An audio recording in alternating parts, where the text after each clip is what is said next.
A very good evening to you and welcome to Biz First Review 360, where we bring you a roundup of this week's top business.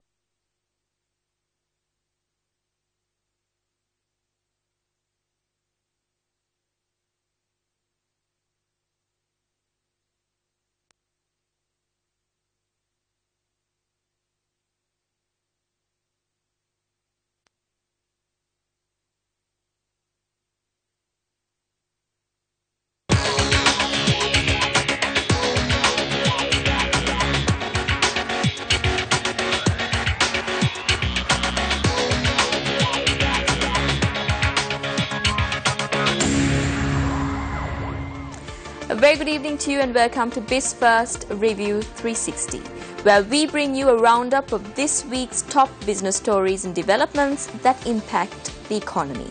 I'm Stephanie Lazarus. Let's start off this edition with a reality check of how much debt we are carrying. Let's take a look. Responding to a question in Parliament, Prime Minister Ranil Wickremesinghe said the exact amount of debt incurred by the previous regime was still unclear. January 8 ජනාධිපති මෛත්‍රීපාල සිරිසේන මහතා When President Maithripala Sirisena took office on the 8th of January, the economy had deteriorated to a level that there was no way forward. It was a vicious cycle of loans and debt. The state was heavily in debt. The loans were secured in such an inefficient manner that it was difficult for us to locate debt. In 2016, when the budget was being prepared, we had no clear picture of the actual debt. Even after the budget, we continued to uncover more debt. Loans taken through various institutions were shown as state revenue. Not all documentation related to the budget deficit or loans were declared.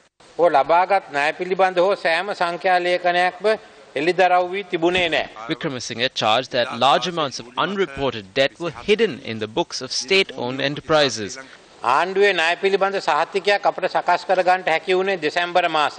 It was only in December that we were able to make a considerable assessment of government debt. We decided to reveal this and take it upon as state debt.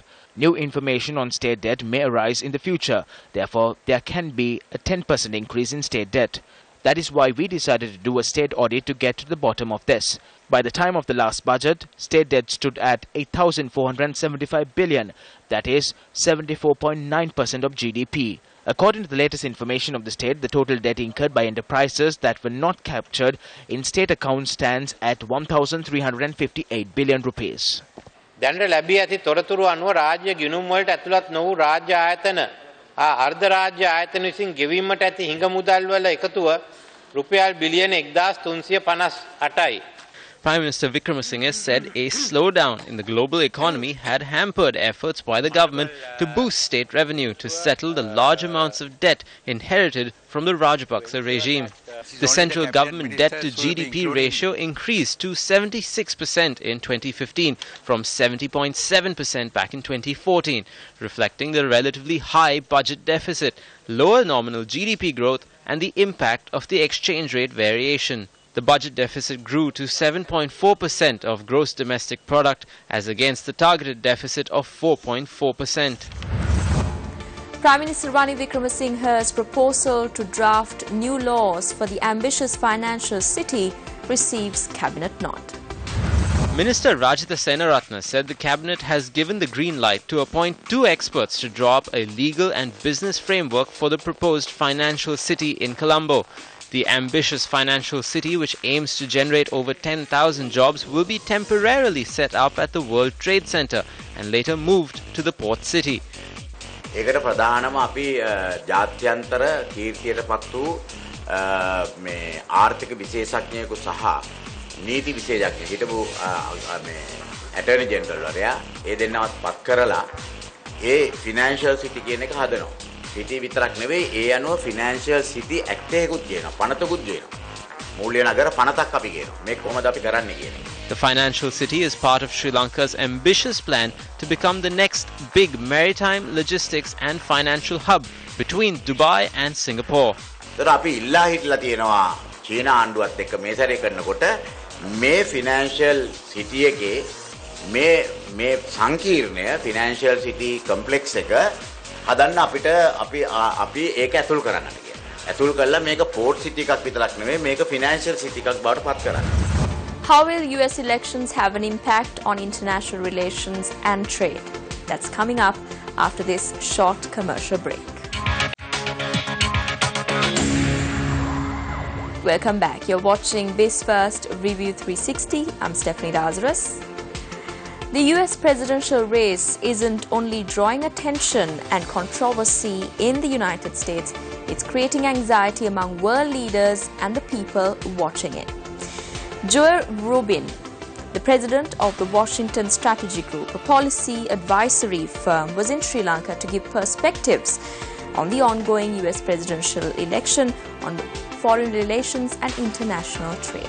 As a politician, as someone who just ran for office, and have experienced firsthand what is happening right now in American politics that is really changing our political culture. We are right now at a significant inflection point in our political culture in the United States, and it's a strategic shift that's happening right now. There's deep anxiety in the country. There's deep anxiety about the direction of the United States, and this cuts across party lines. In the political environment right now in the United States, there's deep skepticism about our institutions. This crosses party lines. There's deep skepticism about the government, about whether the government can deliver results. There's deep skepticism about Wall Street, to use the term, the financial sector, rooted in much over the past decade of experience. There's deep skepticism of the media and what the media is and is not saying and doing. So the skepticism is pervasive. Now, from a political perspective, when we look at the two camps, and this is what's driving where we're going in this election cycle, on the Democratic side, the anxiety is that there is not enough economic fairness, that there are not enough options for people coming out of college, too much student debt, the cost of living is too high, questions about health care and about long-term economic security, pervasive insecurity, and a question about whether or not the system is structured in a way that those issues can be dealt with. Now, interestingly, Bernie Sanders came into this race as an independent, and yet because of this anxiety, he was able to capture it and organize it in a manner that he took off. And Hillary Clinton, coming into this race, had probably the best name identification, the best infrastructure, the best financing network of any presidential candidate in modern history. But she saw herself in a real fight right away. Now, she was able to convincingly defeat Sanders, but how did she do it? Ultimately, she did it by moving towards the Sanders positions. But what happened in Philadelphia is that essentially the Democratic Party adopted the Bernie Sanders platform. And the establishment candidate of Hillary Clinton, by adopting that, was able to unify the Democratic Party in a manner that has given her an electoral power to win in November. But I would describe it as almost like a bit of a truce, where the Democrats and the factions have decided that the greater goal is to win in November, and they're going to work together. And we'll see what happens after November in terms of the policies and if that truce holds or not. But so the co-opting of that more progressive position by the establishment candidate has been what's driven the Democratic mindset. Now, on the Republican side, the anxiety has manifested itself in quite different ways. We are watching something historic. There were 15 or 16 candidates initially running for the Republican nomination. Most all of them had been elected officials at some point in their career. Many of them were extremely well financed, had strong name identification. And then there was one who came in who had not held elected office, was a known business person with a very up and down business career and a very assertive personality. And Donald Trump, took over the primaries, just took it over. And how did he do it? He tapped into deep anxiety about the establishment in the Republican electorate.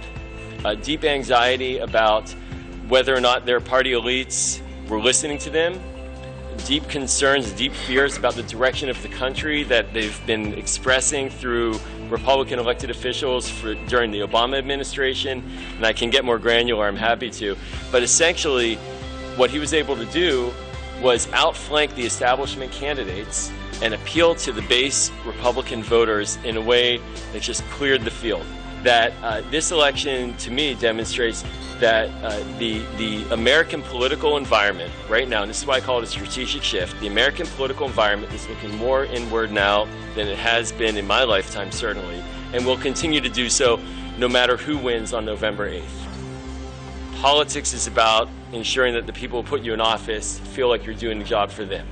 And right now, this country, the United States, is very much focused on what's happening inside the borders. Now, this goes in two very distinct directions between two candidates, but I'd like to put on the table there are three frames that we should all be thinking about in terms of the day after the election that will really help take into account what the U.S. is doing in the coming years and how to, as a business person, how to think about engaging and dealing with the United States. The first one is that realism is going to be the cornerstone approach.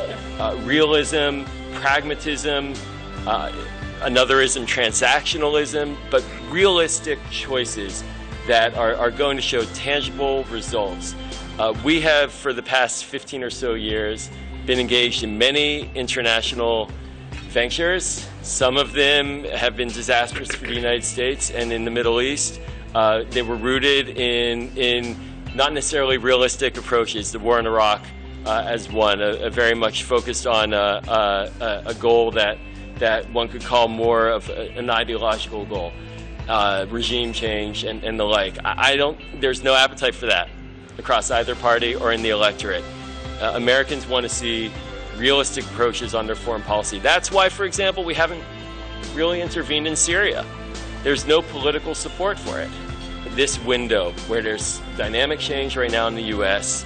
that's going to lead to a more hard-headed, realist-focused foreign policy going forward, alongside this political reform and dynamic change here happening in Colombo and in Sri Lanka, really offers an opportunity for those who are not in government to step in and have an impact and make the kinds of efforts that can really create the lasting change that we all want. Now a look at issues in the tourism sector that is blocking Sri Lanka from reaching its full potential as a top tourist destination.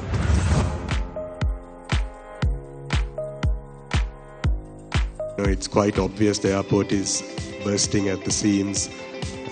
We have been talking about a new terminal. We haven't started construction yet, and it is critical that we get that off the ground as soon as possible. It will take more than 2 years to build, and we already have a problem with capacity at the airport. Yes, the Southern Expressway has had a big positive impact, but that covers only a limited part of the country. The rest of the country can be covered with the Kandy Expressway and the Northern Expressway. Again, plans are in place, but it hasn't got off the ground. And we need to look at allocating more funds to market the country.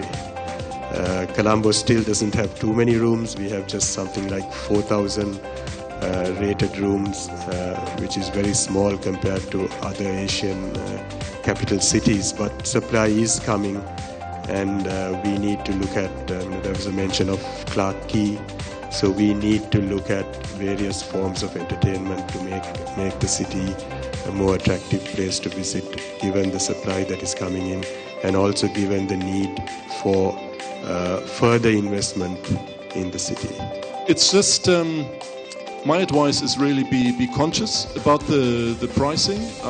Even the charges at the moment for like entrance fees for heritage sites are quite high. Taxes imposed to the touristic product is quite high. If those taxes are spent well in infrastructure, in other projects, that's all right. The price situation is somewhat depending on the volume situation. At the moment, the number of tourists that are coming in are not that high a volume. And even the projections of 2.5 million visitors, I think, is a low target. I think Cambodia does 5 million visitors. So that's not a big country. So we're not even talking about big numbers here. So I think the potential to raise those numbers up is quite simple, except for some of the infrastructure issues. If we can raise the numbers of visitors here, obviously prices and competitiveness will come down quite quickly. I think we need a free market, and I think that in the end of the day, controlled rates are not healthy. And, I think the impact of Shangri-La Colombo should be to raise the whole yielding situation in the city. I imagine that the product and the positioning of the product would increase rates generally, not decrease rates. And I think the more high-end market that you've got coming into the city, the more it will pull rates up through the city. So even the lower, the 3-4-star hotels should benefit from the higher inventory coming into the city. So in effect, I think that minimum rate will become probably meaningless when we come in. But the infrastructure is a major concern, and I think that, as Andrew said, firstly you've got to focus on who you want to be and what you want to be, and if you want to do that, then you should focus on the infrastructure that's needed to match whatever you want to be. So if we want to be high yielding and we want to have lots of resorts, then we need infrastructure that can bring people into those resorts. If we're really going to become a world player here, I think we've got to invest in Sri Lankan youth and Sri Lankans as a whole. That means improving facilities for them to learn, and international brands coming in here to help develop their future. And service will be the future. The smile may not always be enough.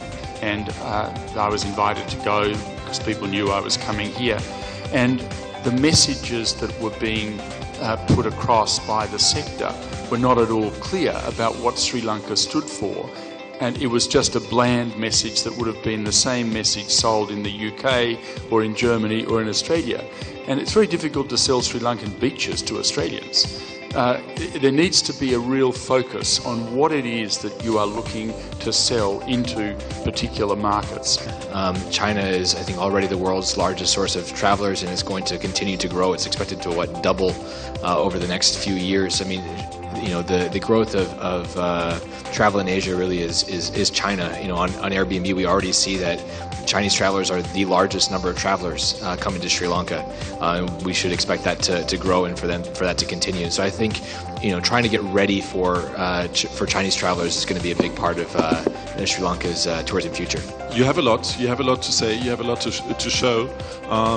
But from the German perspective, there are many other destinations in the world who market themselves, who are marketing themselves more heavily, and which are much more visible.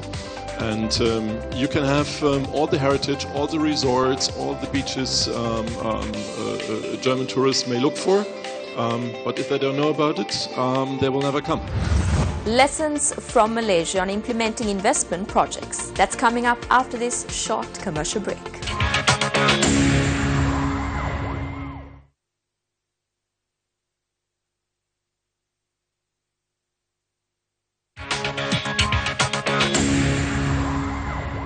Welcome back. You are watching BizFirst Review 360. Today on Speak Your Mind, we bring you remarks by Dato Sri Idris Jala, the CEO of the Performance Management and Delivery Unit of Malaysia. What we had in Malaysia when I joined the government in the year 2009 as a minister in the Prime Minister's Department is just like deja vu. The position was slightly different if I look at the comparison. And the data that the governor put, your government debt as a percentage of GDP stood at 70% of the GDP. Malaysia's one was 52.3% of GDP. And we were concerned about that I'll explain why. Your fiscal deficit in last year was at 7.4% as a percentage of GDP. In the year 2009, ours was 6.6% of GDP. It was concerning. So the storyline from a Minister of Finance at that time was much the same as your storyline. He said we need fiscal consolidation. We need to make sure that we live within our means. Our Prime Minister also talked the same story. But it was not a sexy story. The private sector didn't like that story. And so I joined the government in the year 2009. They could not tell the story much the same way as you do, because you can blame the previous administration. They couldn't do it because it was the same administration. I stood up in a public domain and said, if we don't do fiscal consolidation, and if we grow our government debt at a rate of 12.5%, which is what we've been doing for 10 years, the 52.3% government debt as percentage of GDP will balloon, that by the year 2019, we will be like Greece. And that was a position that I've said. And we cannot continue to sustain with a negative or with a fiscal deficit of 6.6%. We got to arrest this. But I made the statement that in order to do this, we must grow. So that is the storyline, Mr. President and Minister, that these people are interested in. They really are interested in the growth story. In the case of Malaysia, we were already in the year 2009, we're a high middle income economy. But for more than 5 years, we got stuck in the middle income trap. We were not closing the gap towards the high income threshold that the World Bank had put. And we stuck at 33% gap, that we were not closing the gap. For 5 years, we were stuck.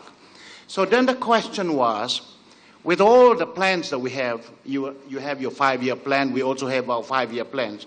How do you get unstuck? How do you deliver these things? How do you make it happen in a way that is fast? We had a plan that by the year 2020, we must become a high-income economy. No if, no but. But if we don't get unstuck, we will not get there. We did one of the most revolutionary things that we did in Malaysia. And wait for it, and I will prescribe that as a solution for you to do here. That is this. We got the government to focus on a few economic sectors. I'm sure it's in your plan. And we got all the movers and shakers from the industry, from all these guys here, in the room here, plus the government, and we locked them in the room, we call it laboratories, for altogether 8 weeks full time.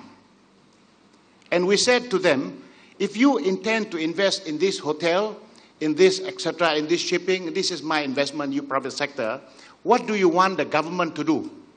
Let's say the president said he is prepared to allow you concessions. Okay, what are the investments that you intend to put in place concretely to then request the concessions to come from the government? Not high level, very precise and detailed.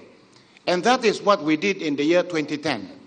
For 8 weeks in the year 2010, during the last World Cup, 500 people were locked in the room for altogether 8 weeks concurrently. By the end of the 8 weeks, do you know how much private sector investment was committed, signed on the dotted line? $404 billion US. This is the biggest investment commitment that was made in the history of our country.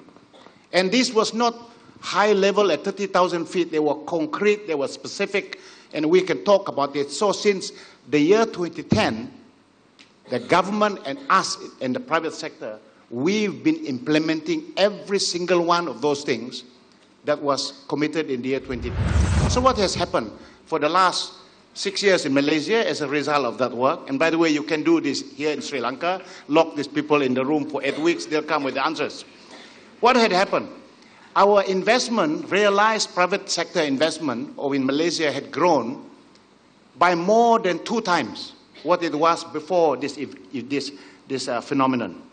And we were able to increase government revenue at record every single year. What happened to our fiscal deficit? We brought our fiscal deficit down from 6.6% to last year 3.2%. So gradually, when cutting our fiscal deficit, We passed a law in Parliament to make sure that Malaysia will never borrow, the government of Malaysia will never borrow debt so that it rises above 55% of GDP. Simply because we felt what's happening in the Western model is flawed. Europe's debt is, total Eurozone is 90% of GDP. Japan's debt is 190% of GDP. And you go and look at the list, that high leverage model that the West put, we figure out that is not the way to go. The only way to make sure that you grow and not increase government debt is to release the private sector investments into the economy. And that cannot be done by talking at 30,000 feet, which is high level. And if I may add, if you were to put all the private sector folks in the room, together with the government, you will be able to make sure that your 5-year plans that the government put forward and the business plans of the community, the businesses that put forward, they are put in sync, very specifically on the ground. And I cannot tell you more about this work until you actually do it. I would say government's problem is this. 90% of government's problem is not about the plans. 90% of economic problem in any country is about implementation. Well, that's all the news we've got for you today. Remember, you can look us up on Facebook by typing BizFirst Review 360. Hope you have a wonderful weekend. Good night.